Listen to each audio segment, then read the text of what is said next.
Welcome to Tone Talks. Welcome to Tone Talks. Welcome to Tone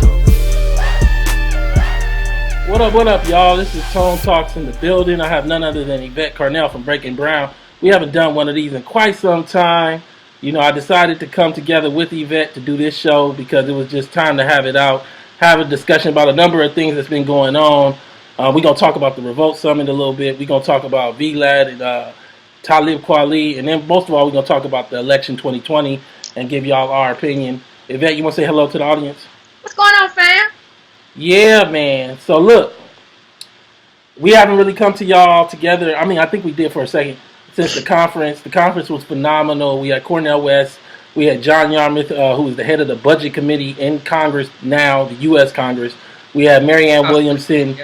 We had a wonderful set of people and a great two-day conference.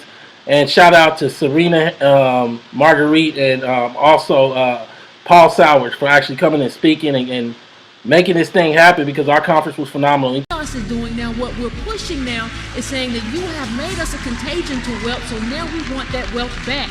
We want the check that MLK said he wanted. We're coming to get our check. That's what this is. They have called us bots. They have said we don't exist. They have said we're not real people. So let me start off by just telling you, neither myself, Yvette, our core ADOS supporters are in support of Donald Trump or the Republicans. Much of their programs and policies have destroyed Black America. We are here demanding a Democratic Party that has sucked the very life juice out of Black communities. The protections outlined in the Voting Rights Act are essential to protecting the rights of ADOS in America. Reinstituting the protections of our Voting Rights Act is a key part of our agenda. In that committee, what happens and how do we follow the money? Well, first of all, it's an honor to be here, and this is an incredibly important topic. It's something that I think, fortunately, its time has come. It's true. It's true. And I love them too, but I got to tell the truth. You see, when you love people, you respect them, you protect them, but you also correct them. John Brown, you make a fundamental decision. You're a warrior. And what's wonderful about ADOS, you all are generating love warriors. Take decades before it's time for the next conversation. So I believe that after the civil rights movement, first you had the civil rights movement, there was a long time. Anything you want to say? No, I want to thank everybody as well. I've already thanked, so appreciate it. Yeah, man. So let's get right into it. So I was supposed to be on the Revolt Summit actually today, actually in about an hour. I've talked to Killer Mike a couple of times. I want to also thank Killer Mike because he's the one that actually kind of made that all happen. And I don't want you guys at all to think it's him. I don't really know what happened, but I'm going to just give you my idea of things that are possibly happened. But I think it just goes to say we make our attempts, but at the end of the day, the kind of politics that we're talking about is transformational. And I think it doesn't really fit into a narrative of a striverism, of a Puff Daddy dancing, black folks have millions of dollars kind of narrative. So automatically there was going to be a clash.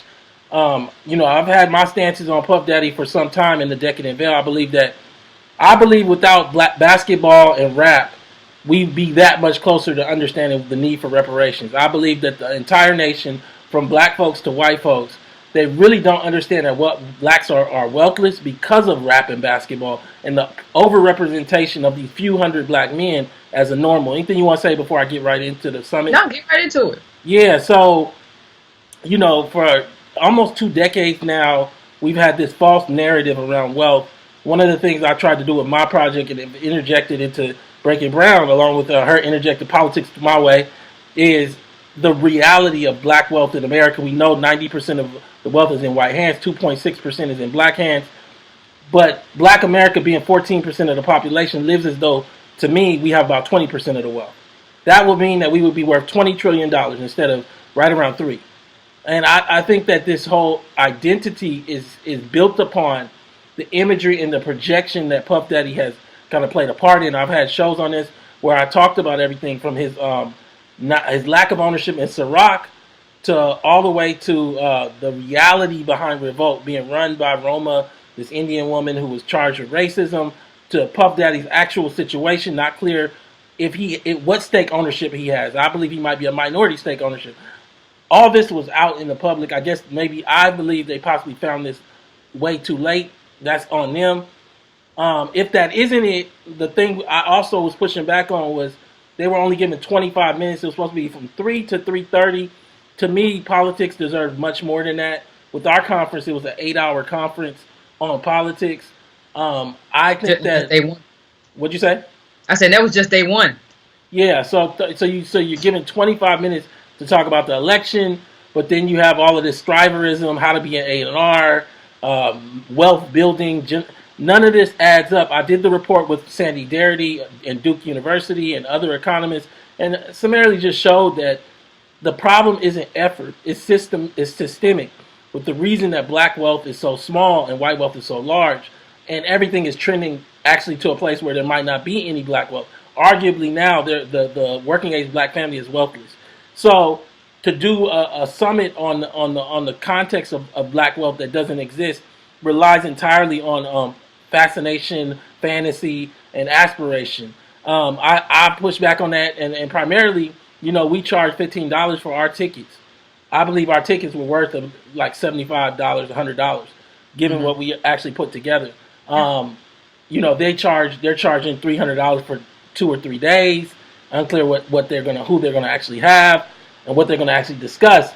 I was critical of that. I was critical of that price point, and I believe I have every right to be. But it was also already out before they decided to select me. I don't know how that got through the ropes.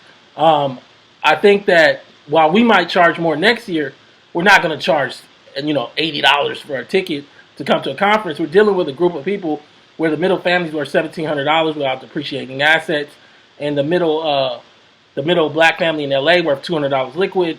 Middle black family in Boston, $8 liquid. Middle black family and these are native black families, $11 liquid in Miami. So the reality of whether you have $100 for a conference that you might need to hear the information from, I think that some of that needs to be eaten by the people who are doing it, and that's what we kind of did. Yvette, you want to speak to that? Well, no, I think that's the case. I mean, we it was the cost of a conference. We could only do it with Dr. Cosby, and that reduced the cost somewhat. But we still didn't get to you don't do a conference for poor people and try to make money. Now we have to do better next year in terms of ensure that we're not going to be in the red or anything. But you have to give a price point, because a lot of people still had a hard time making. A lot of people I'm gonna drive, I'm gonna catch the Greyhound. So even with that, people had a hard time making it. So you don't put on this $300 conference or whatever, because then you're talking to a different group. You might as well be thinking that you're talking to white people, or talking to white people, because that's not the price point for our group.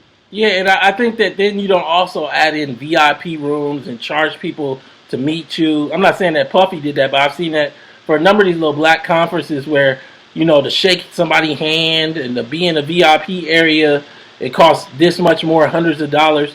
No, it's like $15, and then you just get to as much time as available spend with whoever it is, Cornel West, Dr. Cosby. You don't have Cornel West there and then essentially charge to meet Cornel West. So many ADOS, I think it was a powerful moment for them to have gone that far, and then to get to take a selfie with Cornel West. Who am I to take that from them? Because he's here to speak to them just as much as speak to me.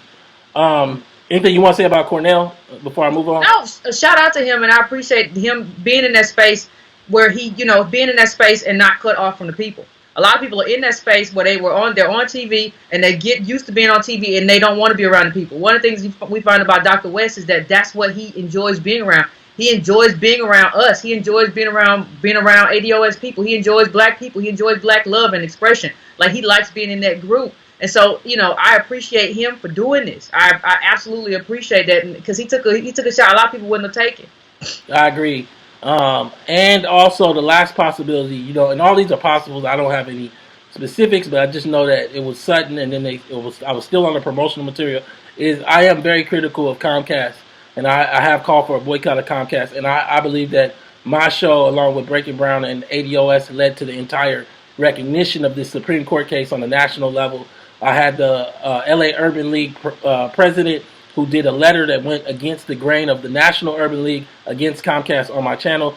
where you might say, well, how does that tie into Puff Daddy? Well, Revolt comes out of a Comcast memorandum of understanding signed by Al Sharpton, Mark Morial, and Ben Jealous of the NAACP. And Puff Daddy and Magic Johnson were given these stations, and I believe it's largely to not deal with the demands that Byron Allen was putting forward. Byron Allen, like I said, Byron Allen is a friend, and I talked to him for hundreds of hours. I'm talking about, and when I say hundreds, I'm just talking about recently. And one of the things he was demanding in the memorandum he wanted to put forward was 50 channels for black folks. 50 channels for black folks with 10 cents per subscriber. Understand that, and with a 10-year carriage deal. That's real ownership. You know, fundamentally, in so many ways, I don't know if my position on Comcast might have played a role as well. We'll never know, but I'll say this, that I wish them the best with their conference, but at the same time, it wasn't done well. I believe that they should have communicated better, or at least researched. And also, I think that this isn't music, and I'll say this to Puff Daddy, if I ever come across him. This isn't music. This is politics, bro. You're in my space. And so when you come in this space, this is just like, outside of somebody being blatantly disrespectful, talking about your family, talking about you in a way that's degrading, you got to be open to all kinds of dialogue about who you are, what you stand for. And right now, I think that there's a problem because people are trying to bring a model that's used in music where you shut people off and all that to this space, and we're not going to have it. I pulled back ADOS so they didn't go wild on that conference. But next time, that ain't going to go down like that. But we good. Let's keep moving. The Talib VLAD thing is interesting because honestly, I don't know who Talib Kweli really is musically. I'm not a hip-hop head in that way. I don't mean that in no disrespect. This man has come out of nowhere and is using everything from hashtags like ADOS is trash to talking about pull up. So you got a guy who had two professional parents, two professors for parents, telling black folks across the nation to pull up, then running to media or running to VLAD or whoever and playing victim. That's not the way it's done in the streets, bro. So like what I see is like, I don't know how to like make a hand of it because, I didn't grow up with two professional parents. My mama had me at 16. My pops had me at 16. I didn't know neither grandparent. I don't know where this guy has built his identity, the pieces he built his identity out of. I just know when you got them little Cosby-esque parents, you supposed to be different than this dude. He done recreated his image inside of parts of the suburb and parts of the hood. I'm saying this, I never said to anybody, you can check my tweet threads, pull up, because that's not really what you do in this political space. But what I am saying is when you do that, you can't then talk about you a victim. You want to speak on it, Yvette? Well, I think he does a lot of projecting. I think Talib Kweli does a lot of projecting. So he does a lot of threatening of people and I'll smack you and talking like that. And that's not how you live. That's not how you live. That's not how you were brought up. And he projects all of his insecurities off on other people. Like he does that all the time. And so when, I don't even, for me, I don't even think Vlad, all this stuff is so useless. Like somebody will say like, well, he was on Vlad. Are you going to go on Vlad for what? Like if we were sensible people, Vlad wouldn't even have an audience. Why are you here? Why are you in this hip hop space? And so you're the go-to for everybody talks about do for self. If you want to do for self, why didn't y'all just give somebody else a camera and help them build? Like you want to talk about black wealth, how come you didn't help them at least build a space for their life to be able to talk to black people? Why you got to pull up the Vlad? He doesn't even ask good questions. He just, well, what do you think? Did you know? Did you think? What are you talking about? And then you have let me clear up something, Yvette. Killer Mike he's a good dude from what I know. I just met him myself in the past few months. But I've had long conversations with him. He set up for VLAD to call me, but it really wasn't like done in a way where I understood VLAD was calling. It was during the conference, and I was doing my conference. But even if it wasn't during the conference, I don't have nothing to talk about with VLAD. He is not on my level in this discussion. When I say that, you might say, well, can he ask you questions? I have my own channel. What do I need him to have content? See, this is the problem with blacks not having media ownership. We don't understand. Why would you give somebody like VLAD content recorded of you talking? I have my own channel. I have my own channel where I can get 200,000 views on a video, and I have no need for VLAD to talk to me about reparations for my people. That's where I'm at with it. So when he called, I don't have nothing to talk to him about because I didn't even say he could have my number. But that's where we at, and at the end of the day, bro, just move on. Now let's move to what he said. He said reparations, which led me to a place where I was totally sure he don't know what he's talking about. This man felt comfortable enough. This man who isn't Adolf, who isn't even black, felt comfortable enough saying reparations should be education. Let me pay you for your videos in education, VLAD. See, I think the problem is right now, everybody's trying to tell us in a paternalistic way who and what we are. I'm telling you now, I'm here now. Gate up. We not here for nothing else. I'm saying this to VLAD. I'm saying this to Talib Kweli. I'm saying this to anybody that's listening. Y'all better learn that ADOS is only going to grow. And better get some respect on that name. Because right now what's happening is you running around talking. And then when people let you know what's going on, you try to cower up. You said out of nowhere, nobody asked you, nobody was talking to you, that you believe what reparations should be. What expertise do you have to tell us what reparations should be? None. You want to say something? Well, I go even further than that, though. I think we talk about self-interest, and even in terms of the black community, even before you get to ADOS, everybody needs to learn. Like, why haven't you cut Vlad out of the loop? Like, why, when you talk about we have our own channels, I'm not going to go to Vlad and give him my content, because what that means is that he owns that content. So anytime I get in the news, anytime I do anything, he can repost that video, he can SEO it and do whatever he wants to do with it. I'm not giving Vlad my content. Why would I do that? For him to just sit up there and ask dumb questions, ask uninformed questions, I think better of myself than that. But I think other people, celebrities, you all should think better of yourselves too than jumping up and going to Vlad to have a conversation all the time. Some of you all have your own podcast. There are other black podcasts that do interviews and have conversations. You don't have to run to this white guy every time you want to have a conversation about hip hop. Or so. He doesn't even care. You can tell by the way he tone, he don't care. Why not do your own thing? It makes no sense that we run to Vlad at all. Yeah, and understand this, we're not saying this because he's a white man. Because it could be white men out there that actually like Paul Sauer, Joshua Poe, who have a genuine interest. Like I did a video. Listen, I've interviewed Tim Wise and I've interviewed Joshua Poe. A lot of people have issues with Tim Wise. I still interviewed him. Interviewed Joshua Poe. Interviewed Richard Roskin. I interviewed Thomas Shapiro. I've interviewed the best economists in this space, or people that wrote books in this space in the last 4 years.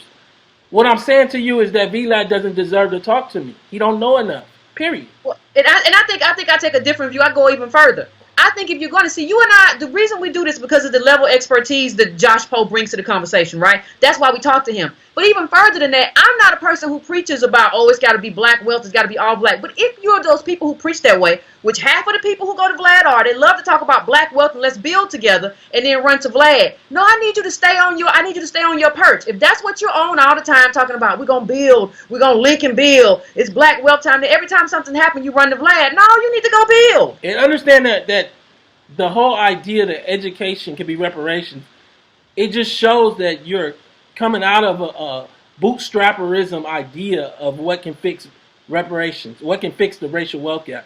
Nothing closes the racial wealth gap but reparations. But if reparations is education, it still doesn't close the racial wealth gap. That's circular. You don't know enough. I don't even know why you talking. So like what happened was essentially you said you were pro reparations after you got skewered by the ADOS crowd. Then you came back with a guy in Talib Kweli who is very scattered. His comprehension is in question because he says a lot of stuff that don't add up. Again, I don't know this man. I just know that what happened was we already had a discussion going on reparations. He jumped in talking about we're screaming into the void.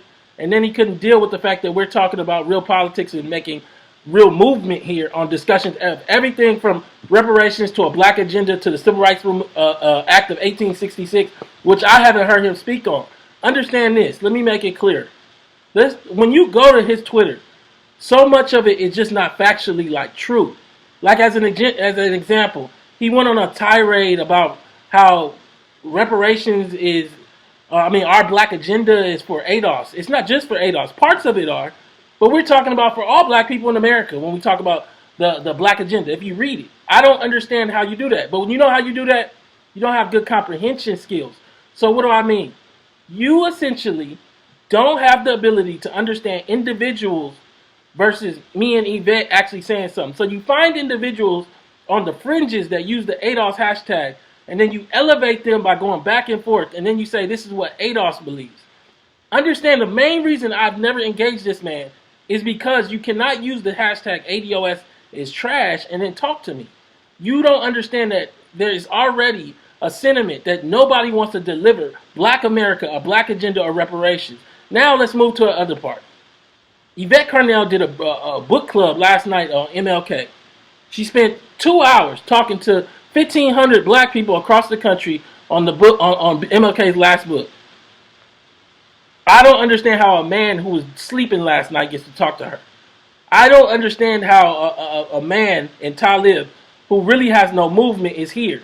It feels like what's happening is media at large. I don't care if ABC, NBC, whatever, New York Times. They need a contrast to ADOS to try to create storylines or actually to create some kind of sentiment that there's actual conflict, but they don't have it. This discussion would only make sense, and I was telling this to Yvette, if it would say Black Lives Matter or an economist like Dark Hamilton disagreeing in public. It doesn't make sense with Talib Kweli. He doesn't know enough to have a debate. So it kind of just comes down to him screaming at individual people that don't represent like ADOS's movement. You know what I'm saying, Yvette? Well, I agree. Like, I don't understand why he's been elevated. He's kind of just this.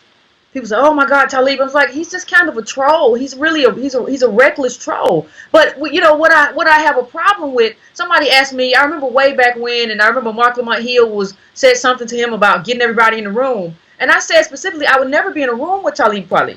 And the funniest thing is, if I was somebody else and if people would understand that. It's just like, how do you not understand? I'm not going to be in a room with a man who is abusive, who has shown like propensities to talk about violence a lot, who has called me trash. I would not be in a room with somebody who I question like their stability. That's not a space I want to be in.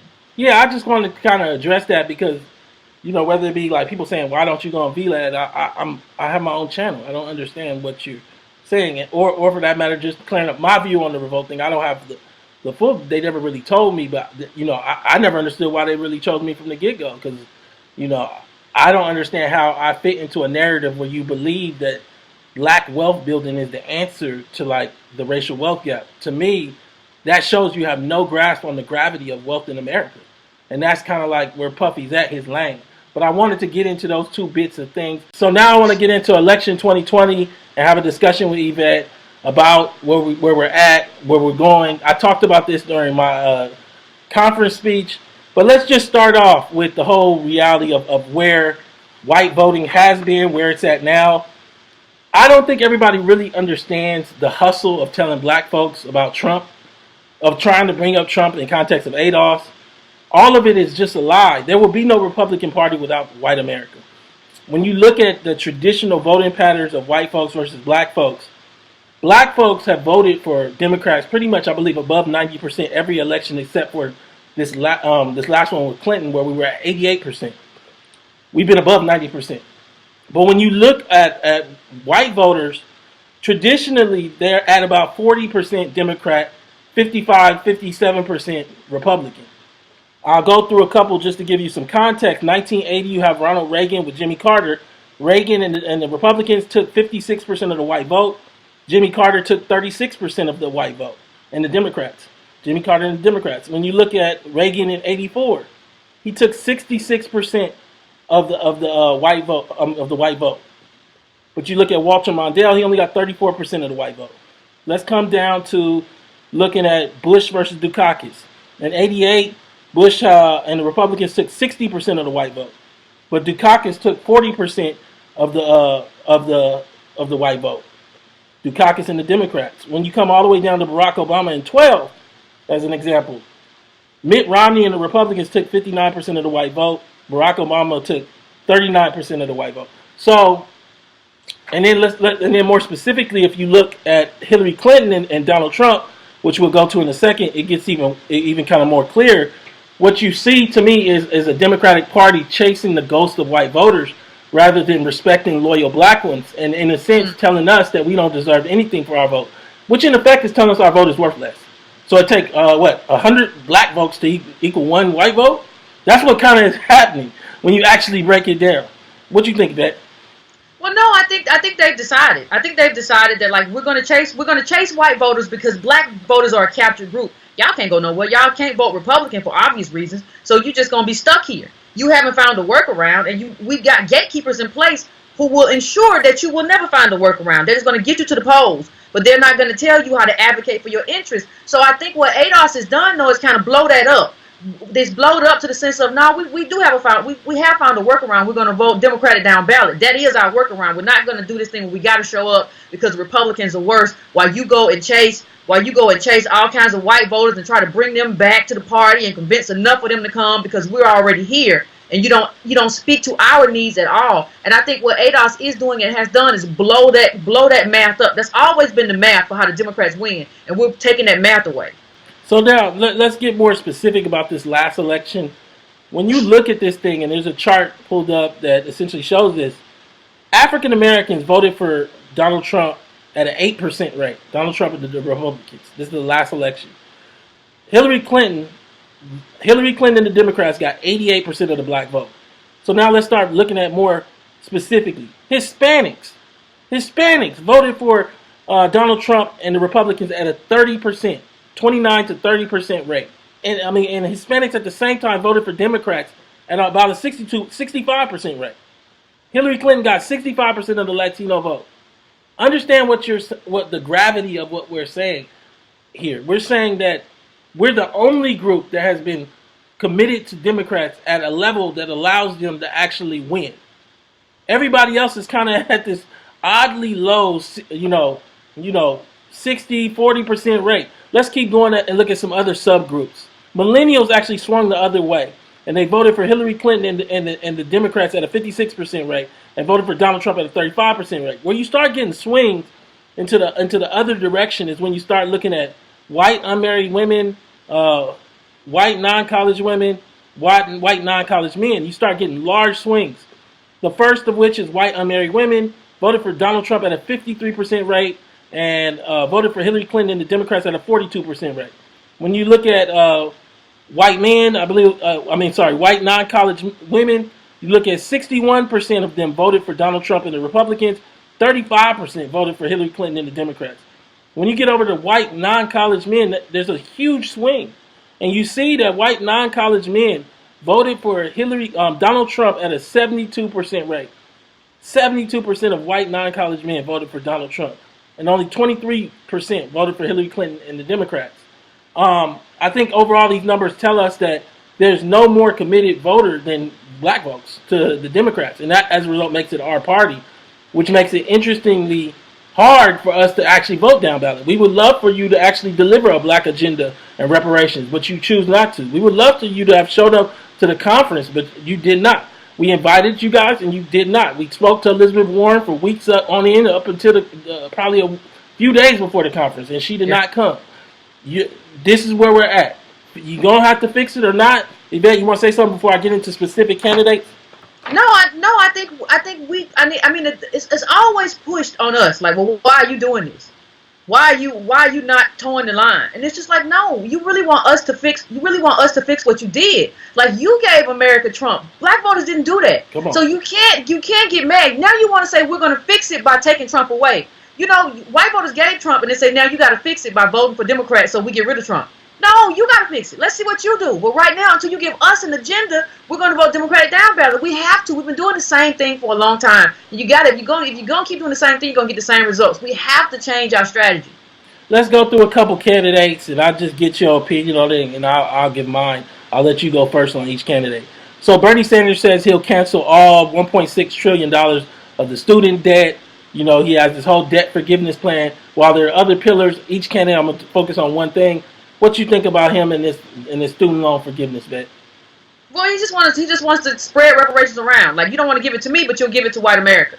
Like, I'm going to give it to everybody. I'm going to give your reparations to everybody. Now, there's no due. I'm just going to cancel everybody's student debt. The majority of ADOS did not go to college. So you're going to give a specific small group a debt cancellation, and then stabilize, like you were talking about, all of white America. That's not a specific plan for me. And remember the MLK book last night. MLK said, if you did something specifically wrong to us, you have to have the fix has to be specific. That's not a specific fix.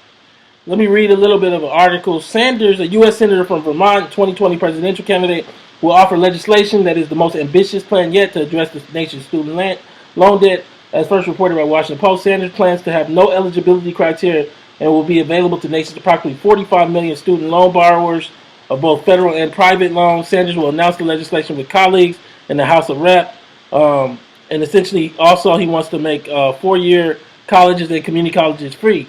I do agree with the premise of what he's doing, but it comes after reparations.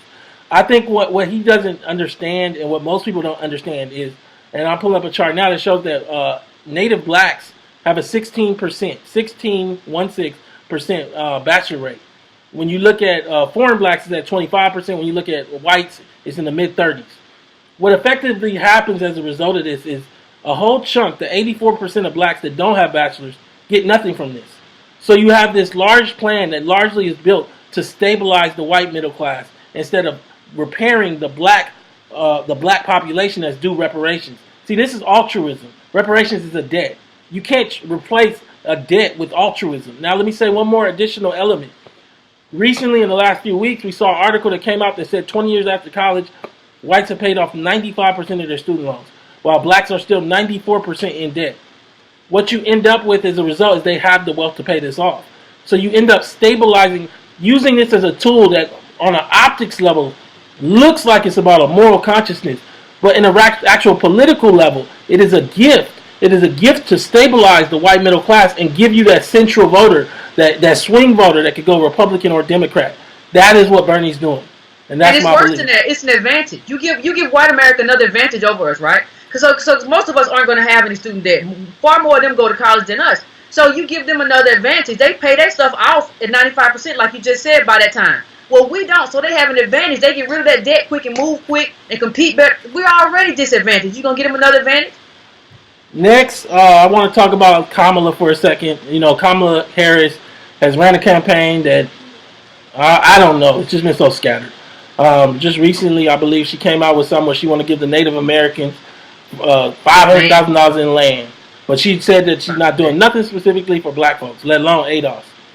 But she ran her campaign as a black candidate. That's how she announced. She didn't announce in a neutral place and basically say I'm an Indian American.